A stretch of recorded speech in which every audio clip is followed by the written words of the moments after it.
राहुल, जैसा कि आपको थंबनेल से पता चल रहा होगा कि हमने डेली बेस पर क्या पढ़ रहे हैं। तो एनसीईआरटी जो 360 डिग्री जो है बुक, उस बुक को हम लोग कवर कर रहे हैं। और आज की क्लास में आपका एनसीईआरटी क्लास 6 का पूर्ण रूप से खत्म हो जाएगा, क्योंकि पिछले क्लास में 2 क्लास हम दे चुके हैं, है ना। और आज क्लास 6 का एनसीईआरटी खत्म हो जाएगा। अगले क्लास में हम लोग क्लास 7 पढ़ेंगे, है ना। तो आइए हम लोग शुरू करते हैं। पहला सवाल आपके सामने दिख रहा है, बोल रहा है निम्न में से निम्न में से कौन सा जलीय जीव के सिर पर स्थित नासा द्वार अथवा वाद छिद्र द्वारा श्वसन लेते हैं। बाद वो आपको जो है वो डॉल्फिन जो है कौन है, तो डॉल्फिन है। कोई दिक्कत। अगले सवाल बोला है कि जलीय पौधों के नियम में से कौन सा गुण है। जलीय पौधों के नियम में से कौन सा गुण है। तो जलीय का गुण देखते हैं, जलीय पौधे में क्या क्या गुण होते हैं। तो तना लंबा होता है, खोखला होता है और हल्का होता है, तो सही है। जड़ें आकार में छोटी होती है, भी बात सही है।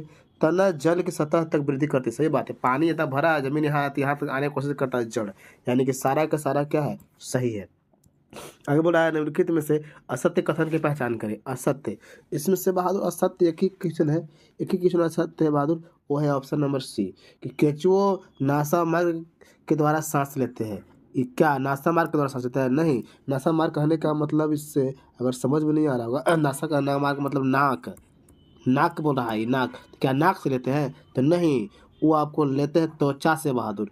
केचुआ किससे लेते हैं सांस? तो त्वचा से। कोई दिक्कत? आंसर कौन जाएगा? तो गलत पूछा तो गलती बता दिए। चलिए बाकी सब सही है। निम्नलिखित में से निम्न में से कौन से सजीवों के गुण नहीं है। सजीवों के क्या सांस लेते हैं? बिल्कुल लेते हैं।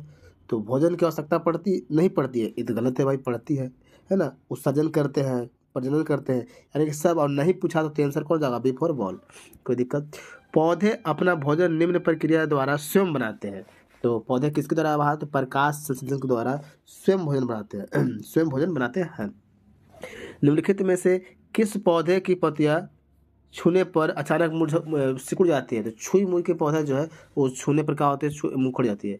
अगले सवाल बोल रहा है पौधे के प्रजनन के बारे में सही कौन सा कथन नहीं है। नहीं कथन सही है।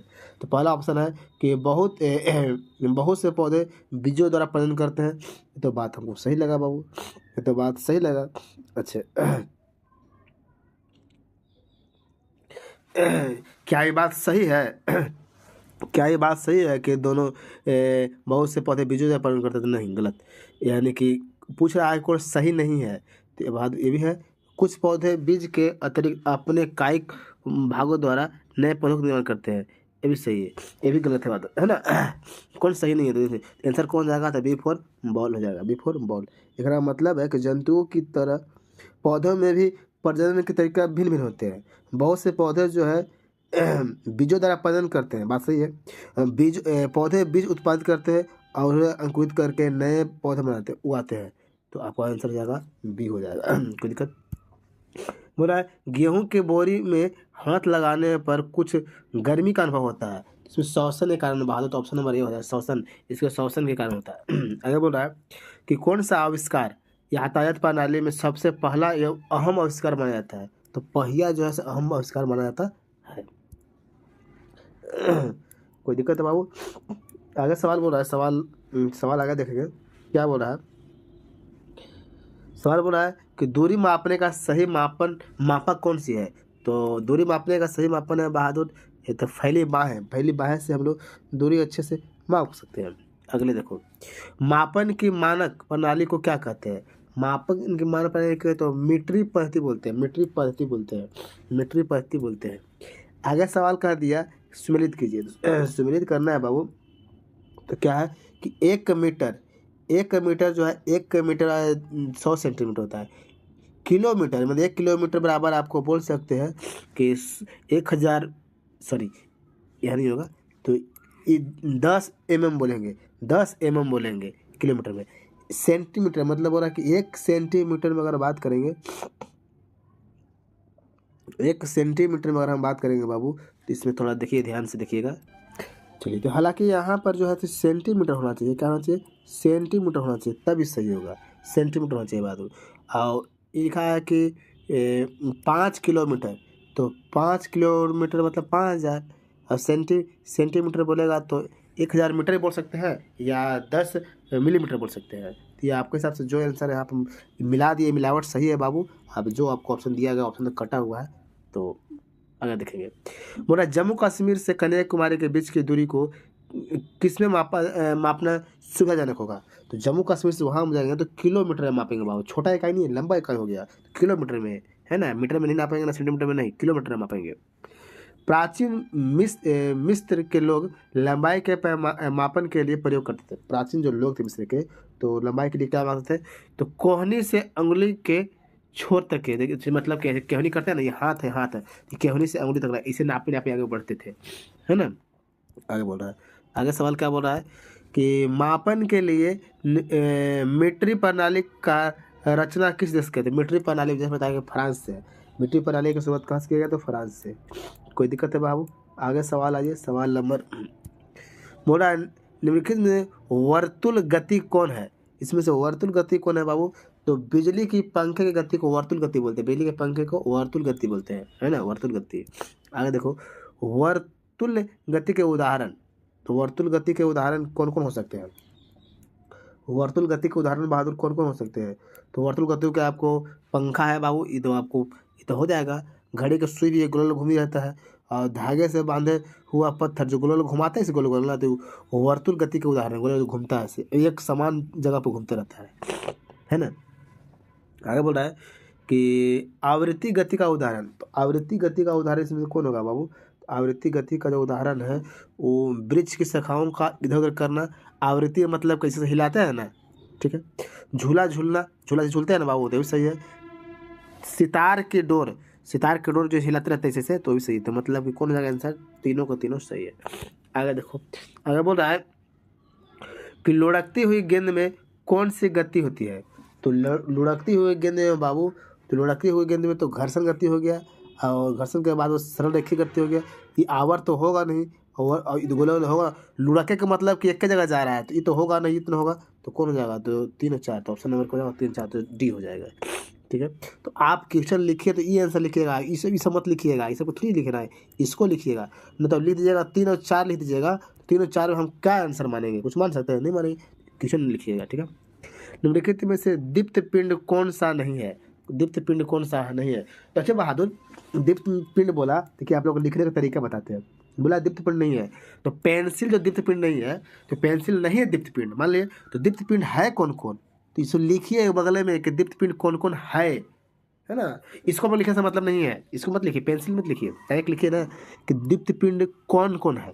तो दीप्त पिंड लिखे ना, दीप्त कि दीप्त पिंड कौन कौन है, तो दीप्त पिंड में पहला ही लिखिए, दूसरा ही लिखिए, तीसरा ही लिखिए, नहीं वाला तो ये है, तो आंसर हालांकि डी है, लेकिन दीप्त पिंड लिखिए, और ये नहीं पूछा तो बता दिया, बाकी 3 वो है, ऐसा लिखिए, समझ रहे हैं ना। यदि आप किसी वस्तु के आर पार देख सकते हैं तो वह वस्तु प्रकाश को अपने अंदर से होकर जाने देती है। ऐसी वस्तु को क्या कहते हैं बहादुर लोग, तो ऐसी वस्तु को कहते हैं पारदर्शी। क्या कहते हैं, पारदर्शी। आगे देखिए, कुछ वस्तुओं से आर पार देख तो सकते हैं परंतु बहुत स्पष्ट नहीं, देख सकते हैं परंतु स्पष्ट नहीं, ऐसी वस्तु क्या बोलते हैं, तो पारभासी बोलते हैं, पारभासी, ठीक है। आगे देखिए, आगे बोल रहा है निम्नलिखित कथनों पर विचार कीजिए। तो विचार करेंगे बाबू, सिंपल विचार करना है, तो विचार करेंगे, क्या करेंगे विचार, कि अब यहाँ बोल रहा है उपयुक्त में छाया बनाने के लिए आवश्यक है। तो कौन छाया बनाने के लिए आवश्यक है, तो छाया बनाने के लिए बहादुर पहला तो प्रकाश का स्रोत होना चाहिए, सही बात है। दूसरा अपारदर्शी वस्तु होना चाहिए, जो आर पार नहीं हो जाए वो वस्तु होना चाहिए। पारभासी वस्तु, ये गलत है, तो हो जाएगा आंसर 1 और 3। 1 और 3 कितना हो जाएगा, 1 और 3 कौन हो जाएगा, तो डी। सूची छिद्र कैमरे से सड़क पर चलते लोगों के प्रतिबिंब कैसे दिखाई देती है, सवाल कह दिया, सवाल कैसे दिखाई देगा बहादुर, तो उल्टा दिखाई देती है, कोई दिक्कत, सवाल समझ में आया कि नहीं आया, फिर से पढ़िएगा आप। आगे चलिए, सूर्य ग्रहण के समय सूर्य को सीधे देखने से क्या होता है। सूर्य ग्रहण जब लगता है, सूर्य ग्रहण के समय सूर्य को देखने पर आँखों के लिए हानिकारक होती है। क्यों बहादुर, तो आप सभी लोग जानते हैं कि आँख के लिए हानिकारक क्या है बहादुर, कि प्रकाश सीधे पड़ती है आँख पर, जिससे क्या होते हैं, तो अंधेरा हो जाता है, अंधेरा छा जाता है, आँख खराब हो जाता है। आगे देखिए, बोला दर्पण अपने ऊपर पड़ने वाले प्रकाश की किरणें को क्या कहते हैं, क्या करती है ना। सवाल बोला कि दर्पण अपने ऊपर पड़ने वाला प्रकाश को क्या करती है, तो बहादुर इसके बोला है कि परावर्तित करती, क्या करती है, तो परावर्तित करती है। निम्नलिखित में से विद्युत सेल का उपयोग किस में होता है, विद्युत सेल का उपयोग किस में होता है, तो विद्युत सेल का उपयोग किस में होता है, तो ये बहादुर अलार्म घड़ी में भी होता है, कैमरा में भी होता है, रेडियो में भी होता है, यानी कि उपयुक्त में से सही हो जाएगा आंसर। आगे बोल रहा है कि विचार कीजिए और असत्य कथन बताना। देखो यहाँ पर सवाल क्या का, सवाल यहाँ देखना ध्यान जरूरी है। तो असत्य पूछा है, तो बहादुर पहली बात की बोल रहा है कि सेल के एक तरफ अधातु की टोपी तथा दूसरे तरफ धातु की डिस्क होती है। क्या ये बात सही है, क्या ये बात सही है, तो बहादुर ये गलत है, ये गलत है। तो असत्य पूछा है तो असत्य हम पहले मार्क निकल जाएंगे, यानी कि दोनों को दोनों बाकी सत्य है। फिर एक बार सत्य तो बाकी सब सत्य है, तो सत्य वाला ही लिखना है सवाल में, ठीक ना। बोला निम्नलिखित कथनों पर विचार कीजिए। एक धनात्मक सिरा में टर्मिनल एक धनात्मक सिरा होता है, क्या सही बात है, क्या सही बात है, सही बताना है। यहाँ पर एक धनात्मक सिरा होता है और एवं दूसरा ऋणात्मक होता है, क्या ऐसा सवाल है, सही है। चलो कोई बैटरी में भी बहादुर एक धनात्मक होता है कि ऋणात्मक होता है, तो बात सही है, सही है। विद्युत स्विच का उपयोग विद्युत धारा के प्रवाह को रोकने के लिए, मतलब स्विच जो होता है धारा को रोकने के लिए करता है, भी सही है। आंसर कौन हो जाएगा, तो 200 हो जाएगा, मतलब 1 और 2 दोनों सही है। बोले खोपड़ी एवं क्रॉस का चिन्ह क्या दर्शाता है, मतलब ऐसे खोपड़ी बनावल रहता है ना, वैसे क्रॉस बनावल रहता है, तो क्या दिखाता है, तो खतरा का दिखाता है। अरे ट्रांसफार्मर पर लगावल रहता है, चाहे और बहुत जगह चेतावनी का संकेत लिखा रहता है, डेंजर, और डेंजर ना लिखने का लिखा रहेगा चेतावनी, है ना, चेतावनी लिखा रहेगा और लिखा रहता है। आइए आगे सवाल कर रहा है, विद्युत बल्बों की संरचना के बारे में कौन सा कथन सही नहीं बोल रहा है, नहीं। 4 में से एक सही होगा, यदि एक गलत होगा बाकी 3 को सही होगा। क्या बहादुर, पहला है कि प्रकाश उत्सर्जित करने वाले पतले तारों को बल्ब का तंतु कहते हैं, बिल्कुल ये तो सही है। यह तंतु 2 मोटे तारों के बीच होते हैं, ये भी बात सही है। दोनों मोटे तार बल्ब की सतह पर धातु के ढांचे से जुड़ी होती है, ये गलत है बहादुर, ये गलत है, जुड़ा हुआ नहीं रहती है, तो ये गलत हो गया गलत पूछ रहा था, तो आंसर सही हो गया, बाकी 3 वो सही है। बोला कि प्रकाश उत्सर्जित करने वाले पतले तार को क्या कहते हैं, तो तंतु बहादुर, तार को बल्ब का तंतु कहा जाता है, बल्ब का तंतु कहा जाता है। कोई दिक्कत है तो बोलिए। अगली सवाल चलते हैं। सवाल बोल रहा है कि विचार कीजिए और लिखा हुआ यहाँ देखिए, कौन विद्युत चालक का उदाहरण है, विद्युत चालक का उदाहरण है, विद्युत चालक का उदाहरण है। तो बहादुर मानव शरीर में विद्युत चलेगा करता है बहादुर, रबड़ में चलेगा, टेप में चलता है नहीं, एल्युमिनियम की पत्ती दोनों में चलेगा, तो आपको 2, 3 और 4 होना चाहिए, 3 4 का ना ऑप्शन है, 3 4 ऑप्शन बहादुर ऑप्शन नंबर सी में है, और ऑप्शन नहीं यहाँ पर, यहाँ 3 4 दिख गया ना। चलिए आगे बोल रहा है, आगे क्या बोल रहा है बाबू, निम्नलिखित में सही कथन की पहचान कीजिए। सही, पहला है कि विद्युतरोही पदार्थ अपने अंदर से विद्युत धारा का प्रवाह होने देते हैं, धारा का प्रवाह होने देते हैं, बात सही है।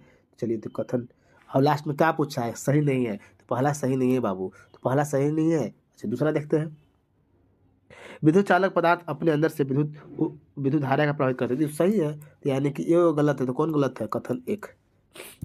आगे बढ़ा है, विद्युत बल्ब का फ्यूज होने का कारण कौन सा सही है ना, फ्यूज होने का कारण क्या है बहादुर, विद्युत बल्ब का फ्यूज होने का कारण क्या है, तो पहली बात बल्ब के तंतु का खंडित होने से बात है, बल्ब का तंतु टूट जाता है तो फ्यूज हो जाता है, तो ऑप्शन नंबर ए आंसर हो गया। आगे बोल रहा है, विद्युत रोही पदार्थ है, विद्युत रोही पदार्थ कौन है, विद्युत रोधी पदार्थ है, तो विद्युत मैंने बिजली पास नहीं कर देता है, तो क्या प्लास्टिक में जाएगा, वायु में जाएगा, रबड़ में जाएगा, तो तीनों जो है बहादुर जिसमें बिजली पास नहीं करता है, विद्युत रोधी हो गया, जो में नहीं जाएगा बिजली वो विद्युत का रोध कर रहा है, विरोध कर रहा है। आगे सवाल कर रहा है, सवाल कि बंद विद्युत परिपथ में विद्युत कैसे प्रवाहित होते हैं, बंद विद्युत परिपथ में विद्युत कैसे प्रवाहित होते हैं बहादुर, ये सवाल कर दिया, तो ये बहादुर सवाल कर दिया, तो देखो ऑप्शन नंबर बी देखो, तो विद्युत धारा की दिशा विद्युत सेल के धनात्मक टर्मिनल से ऋणात्मक टर्मिनल की ओर जाती है, ये भी आपको सही हो गया, आंसर क्या हो जाएगा, बी 4 बोल। आगे सवाल बोल रहा है, चुंबक का किसके द्वारा खोजा गया, चुंबक का किसके द्वारा, मतलब कौन व्यक्ति जो चुंबक की खोज किया था, कौन व्यक्ति है बहादुर जिसका खोज किया था, चुंबक की खोज किया था, तो ये आपको हो जाएगा मैग्नस, मैग्नस जो खोज किया था, मैग्नस। जानता है बाबू, ये जो सवाल, जो चैप्टर है, ये क्लास 6 के अध्याय 10 में है। चैप्टर नंबर कितना है? 10 में। चैप्टर में मिलेगा चुंबकों द्वारा मनोरंजन, जो चैप्टर 10 नंबर है ना, क्लास 6 का, वहाँ तक पहुँचे हम लोग, है ना। आगे देखो, उस चट्टान का नाम बताइए जिसे चुंबक को खोजा गया। उस चट्टान का नाम बताइए, मतलब चुंबक की खोज तो मैग्नेस किया, लेकिन कहाँ से किया था बहादुर? तो मैग्नेटाइट चट्टान का नाम है। क्या है? मैग्नेटाइट। कोई दिक्कत? सवाल नंबर 3, कथन में विचार कीजिए और वास्तव में बोला कुछ, असत्य कथन। यहाँ देखना जरूरी है बाबू। जैसे कथन वाला सवाल मिलेगा तो देखना असत्य पूछ रहा है, असत्य पूछ रहा है, तो ये सवाल देखना बहुत जरूरी है ना बाबू। तो चलिए, सत्य बताना है, असत्य बताना है। तो मैग्नेटाइट चट्टान में लोहा पाया जाता है, तो बात सही है। अभी जस्ट बताया कि लोहा के खोज कौन चट्टान से? तो मैग्नेटाइट से, सही है। जिन पदार्थों में लोहा को आकर्षण करने की क्षमता होती है, चुंबक कहलाती है। बस सही बात है। चुंबक जिसको, जो पदार्थ है उसमें लोहा के खींचने का पावर है, तो चुंबक कहलाएगा। सही बात है। लोहे के टुकड़े से बना चुंबक को कृत्रिम चुंबक कहते हैं, भी सही है। प्लास्टिक भी एक प्रकार का कृत्रिम चुंबक, प्लास्टिक कभी कुछ सटा सकता है, नहीं सटा सकता है, तो ये गलत है। तो आपको बहादुर असत्य बताया, तो सत्य ऑप्शन नंबर क्या हो जाएगा? केवल 4 असत्य है। निम्नलिखित में से असत्य कथन की पहचान करिए। असत्य, चारों में से कोई ऐसा होगा जो असत्य होगा, मतलब गलत होगा, गलत होगा, है ना। तो क्या है गलत बाबू? तो पहला है, जो पदार्थ चुंबक की ओर आकर्षित होते हैं उस चुंबकीय पदार्थ बोलते हैं। बिल्कुल सही बात है। लोहा एक चुंबकीय पदार्थ है, सही बात है। निकेल और अचुंबकीय पदार्थ, निकल एक अचुंबकीय पदार्थ है, ये गलत है। कोबाल्ट एक चुंबकीय पदार्थ है, सही है। निकल एक अचुंबकीय पदार्थ है बहादुर, ये बता दो। चुंबकीय पदार्थ है, अचुंबकीय नहीं है। कुछ समझ में आया? लोहा, निकेल, कोबाल्ट जो एक प्रकार के चुंबक की ओर आकर्षित नहीं होते हैं, चुंबक की ओर आकर्षित नहीं होते हैं। समझ में आ रहा बाबू? समझ में आया सवाल? चलिए, तो गलत है। तो आंसर कौन हो जाएगा? तो आंसर हो जाएगा बहादुर सी। आगे बोल रहा है, देखिए यहाँ बोल रहा है ना, देखो ये खींच, ये भी चुंबक, ये भी सटता है, लेकिन असत्य पूछ दिया, अभी अ लगा दिया, जबकि निकल जो है से आकर्षित होता है। समझ आ रहा है ना? यहाँ पे अ लगा दिया, तो गलती हो गया, अ नहीं होना चाहिए था। चुंबक के ध्रुव अवस्थित होते हैं, चुंबक के ध्रुव अवस्थित होते हैं बहादुर। किधर है बहादुर? चुंबक के ध्रुव होते हैं चुंबक के दोनों सिरों पर। मतलब इतना बड़ा चुंबक है ना, तो एक एने होगा प्लस, एक एने होगा माइनस। और काट भी दिया ना बहादुर, तो इसके लिए हो जाएगा माइनस, इसके लिए हो जाएगा प्लस। समझ में आ रहा है? यहाँ से यहाँ भी काट दिया, तो इसके लिए प्लस, इसके लिए माइनस, है ना। कहीं कीजिए, 2 खंड में होवे करता है प्लस माइनस। ठीक, समझ में आया? चुंबक के बारे में सही कथन का पहचान कीजिए, सही बताना है, सही, यानी कि इसमें से 3 गलत होगा और 1 सही होगा। तो आपको चुंबक के दोनों ध्रुव का नामकरण उत्तरी और दक्षिण ध्रुव होते हैं। बात सही है। चुंबक में उत्तरी ध्रुव होते हैं, दक्षिण ध्रुव होते हैं। तो ऑप्शन नंबर क्या हो जाएगा? सी। सी सही होगा, सब गलत है। हो रहा है, कपास के बारे में निम्न कथन दिए गए हैं और क्या बताना है यहाँ पर? सही कथन का पहचान करना है, सही के। कपास के बारे में बताना है बाबू, तो कपास के बारे में बताना और सही के बताना है। तो सही क्या है? तो यह चुंबक के गुण पर आधारित होता है। कंपास बोला, कपास नहीं हो, कंपास, ये तो बात सही है। यह समानतः एक कांच के ढक्कन के एक डिब्बा होती है, ये भी बात सही है। यह एक चुंबकित हुई डिब्बी के अंदर एक धुरी पर लगी होती है जो स्वतंत्रपूर्वक लटकी होती है, भी सही है। सुई विरामावस्था में उत्तर से दक्षिण दिशा में निर्देशित करती है, भी सही है। यानी कि चारों का चारों तो सही है बाबू, ये थोड़ी चारों का चारों सही है। अगर देखिए, निम्नलिखित में से असत्य कथन, यानी कि इसमें कोई होगा जो टूटी फूटी होगा। तो क्या करा असत्य में? तो बहादुर पहला है कि चुंबक लोहा, निकेल और कोबाल्ट जैसे कुछ पदार्थों को आकर्षित करता है, ऐसे पदार्थों को चुंबकीय पदार्थ कहते हैं, ये तो सही है। प्रत्येक चुंबक के 2 ध्रुव होते हैं, एक उत्तरी और दक्षिणी, भी सही है। स्वतंत्रता पूर्वक लटकने पर चुंबक से 2 पूर्व दक्षिण की ओर आकर्षित नहीं। कैसे लटकाइएगा ना बाबू, तो कैसा हो जाएगा? उत्तर दक्षिण होगा, उत्तर दक्षिण, उत्तर लिखा गया ना, यही होगा।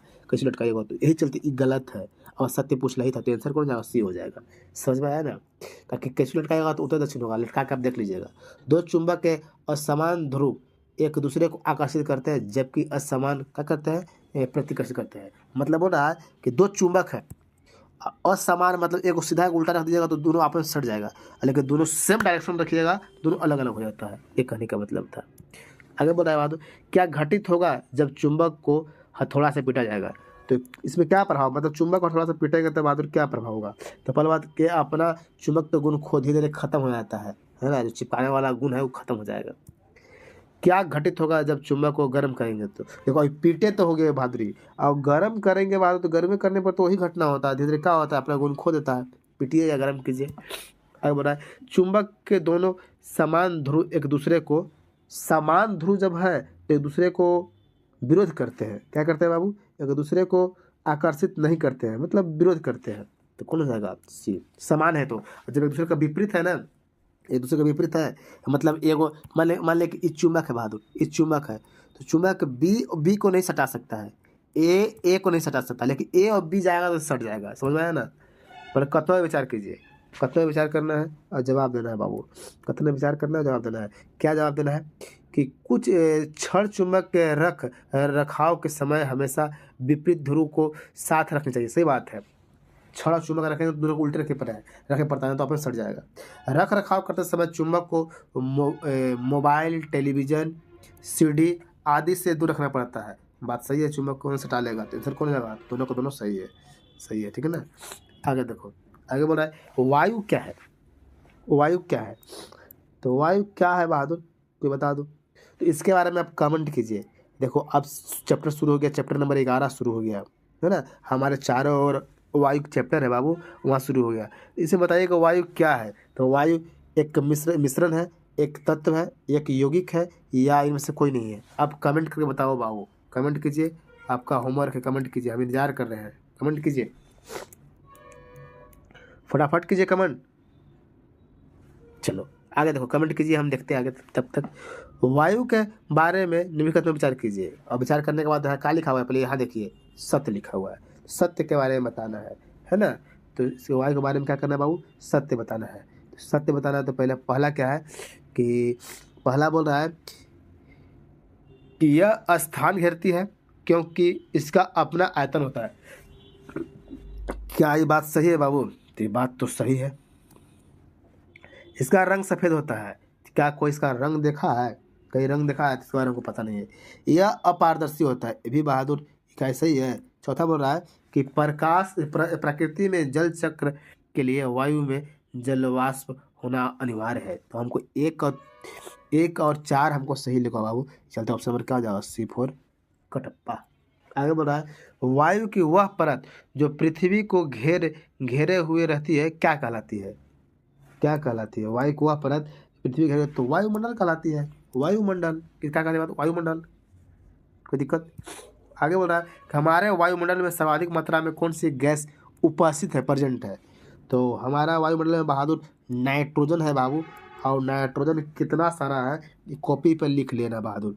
जैसे नाइट्रोजन के बारे में अगर बात करते हैं तो नाइट्रोजन में बहादुर 78.03%। अगर ऑक्सीजन के बारे में बात करते हैं, ऑक्सीजन का, तो ऑक्सीजन हो जाएगा बहादुर 20.09%, है ना।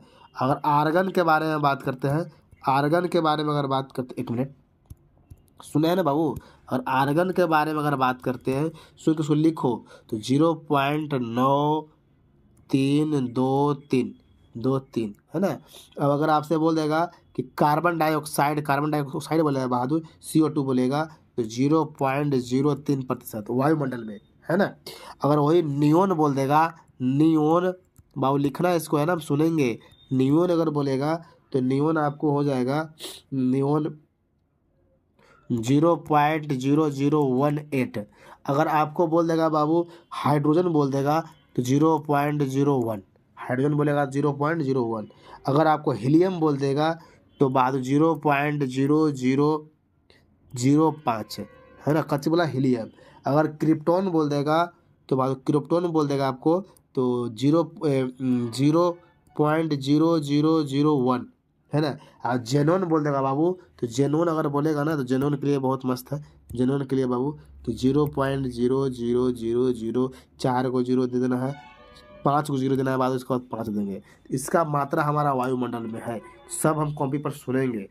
समझ में आया ना? इसको कॉपी पर लिख लेना है। अगर नहीं लिखा है तो वीडियो रोक कर लिखो, लेकिन भगा लिखो, लेकिन लिखना जरूरी है ना। आगे चलो, आगे बोल रहा है कि आगे क्या बोला कि निम्नलिखित में से असत्य कथन की पहचान करना है। क्या बात? असत्य कथन की पहचान कीजिए। असत्य कथन की पहचान कीजिए, है ना। और उपयुक्त में सही बोल दिया हो। असत्य की पहचान करना है, इनसे कौन सही है, ऐसे कैसे सवाल दे दिया। सवाल क्या कर रहा है, नाइट्रोजन ज्वलनशील में सहायक होती है, तो क्या नाइट्रोजन जलने में सहायक करता है? हैं? नाइट्रोजन जलने में मदद नहीं करता है बाबू, मदद नहीं करता है। अच्छे, दूसरे, ऑक्सीजन जीवन के श्वसन के लिए महत्वपूर्ण भाग है, तो बात सही है बात। केवल केवल दो सही, सत्य हो जाएगा कि सही। तो केवल कथन एक, केवल कथन दो, इसका आंसर होना चाहिए सी होना चाहिए जी, इसका आंसर सी। सॉरी, असत्य बोल रहा था, असत्य ना, तो गलत गलत गलत, असत्य असत्य बोल रहे थे ना, असत्य। असत्य और असत्य केवल एक हो जाएगा, सत्य, क्योंकि दो सत्य है, असत्य बोल दिया है, दो एक हो जाएगा आंसर, एक एक हो जाएगा, केवल एक असत्य है ना। इसमें से वायु का कौन सा संगठक जीवित प्राणियों के लिए हानिकारक होता है? जीवित प्राणियों के लिए हानिकारक है, कौन सा है बहादुर? जो जीवित प्राणियों के लिए क्या है, तो हानिकारक है। तो ये हो जाएगा बहादुर ऑप्शन नंबर, नाइट्रोजन एवं कार्बन डाइऑक्साइड जीवित प्राणी के लिए क्या है, हानिकारक है, बाकी कोई हानिकारक नहीं है। आगे देखो, नाक के अंदर महीन बाल का कार्य, नाक के अंदर बाल होते हैं, हिंदी में पढ़े होंगे, नाक में बाल होना, इसका मतलब तो वो तो मुहावरा हो गया, लेकिन यहाँ साइंस से बोलता है कि नाक में बाल है ना, तो धूल और कण जो नाक में घुस जाता है वो छानने का काम करता है। क्या करता है? छानने का काम करता है। कोई दिक्कत बाबू? आगे चलो। बोल रहा है निम्नलिखित कथनों पर विचार कीजिए, निम्नलिखित कथनों पर विचार कीजिए, है ना, विचार कीजिए। क्या बोल रहा है कि वायु में धूल कण समय एवं स्थान के साथ बदलते रहते हैं, तो क्या सही है बहादुर? ये तो बात सत्य बताना आती है, पहला सही है। वायु की संरचना में स्थानीय भिन्नता होती है, यानी कि दोनों के दोनों कथन सही है बहादुर, दोनों के दोनों कथन सही है। आगे बोल रहा है कि निम्न में से कौन सी गैस मिलकर 90% भाग वायुमंडल पर घिरता है? कौन कौन सी गैस है जो मिलकर 90% भाग वायुमंडल को घिरता है? तो कौन कौन बाबू? तो आप जानवे करते हैं कि एक ऑक्सीजन है और दूसरा नाइट्रोजन है, ऑक्सीजन और नाइट्रोजन। तो कैसे बाबू? दोनों का मात्रा हमको पता है कि ऑक्सीजन कितना है बहादुर कि 20.99 का, या कैसे भी बोल देता है, 9 हो गया तो। और नाइट्रोजन कितना है बहादुर? 78.03। ये दोनों मिला के लगभग 90% यही हो जाता है ना। तो 1 और 3 देखते, 3 ऑप्शन नंबर सी। आगे बोल रहा है जो मिट्टी के गहराई में रहते हैं वो श्वसन कैसे लेते हैं, मतलब मिट्टी के अंदर जो जीव है वो सांस कैसे लेते हैं? सवाल यही बोल दिया बाबू, सवाल यही बोल दिया कि जो जीव मिट्टी के अंदर रहते हैं वो सांस कैसे लेते हैं, है ना। तो सवाल तो बड़ी मस्त है। तो बाद इसका हो जाएगा आंसर, मिट्टी में घुली हुई ऑक्सीजन के मतलब मिट्टी में जो ऑक्सीजन घुला हुआ है, मिला हुआ, उसी को बहादुर उसी से प्राप्त करते हैं। यहाँ पे सवाल करेगा कि पानी में मछली सांस कैसे लेता है, तो पानी में जो घुला हुआ ऑक्सीजन है ना, उसी को ग्रहण करते हैं, जिससे जिंदा रहते हैं, है ना बाबू। आगे सवाल देखिए, जब हम पानी को गर्म करते हैं तो हमें उसमें से बुलबुले निकलते हुए दिखाई देते हैं। इससे पता चलता है कि मतलब पानी गर्म करें तो पानी में बुलबुला निकलता है कि ना। तो इससे पता चलता है बाद में कि पानी में हवा होती है, पानी में हवा होती है तभी क्या होता है, गुड़ गुड़ गुड़ बुलबुला निकलता रहता है, समझ में? पानी में हवा होती है ना। आगे देखिए, ऑक्सीजन चक्र में निम्न में से कौन महत्वपूर्ण रोल अदा करता है? मैंने ऑक्सीजन के चक्र में ऑक्सीजन लाने में कौन मदद करता है? पौधा का बहुत अहम भूमिका होता है, पौधा का बहुत भूमिका होता है। आगे बोल रहा है कार्बन डाइऑक्साइड एवं ऑक्सीजन के बीच समन्वय किसके द्वारा स्थापित किया जाता है?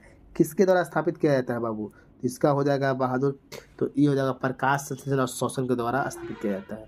ऑप्शन नंबर जाएगा सी। तो बहादुर लोग, तो आपका क्लास 6 का पूरा NCERT खत्म हो गया ऑब्जेक्टिव। अब हम अगले क्लास में तो क्लास 7 से आएंगे बाबू, है ना। तो अगले क्लास में तो वीडियो को लिखेंगे ना, तो क्लास 7 लिख देना है, जहाँ तक लिखे है ना वो पहला हेडिंग दे दीजिए, और क्लास 6 का सवाल था। अब अगले दिन क्लास 7 के आएंगे, तो कोई दिक्कत है बाबू यहाँ तक समझने में, तो बताइए। चलिए मिलते हैं, जो सवाल आपको कमेंट करने के लिए बोले तो कमेंट करेंगे, है ना। चलिए धन्यवाद, अगली क्लास से मिलते हैं। क्लास को अगर लाइक नहीं किया तो लाइक कर लो बाबू, और सब्सक्राइब और बेल आइकन दबाना ना भूलेंगे। धन्यवाद।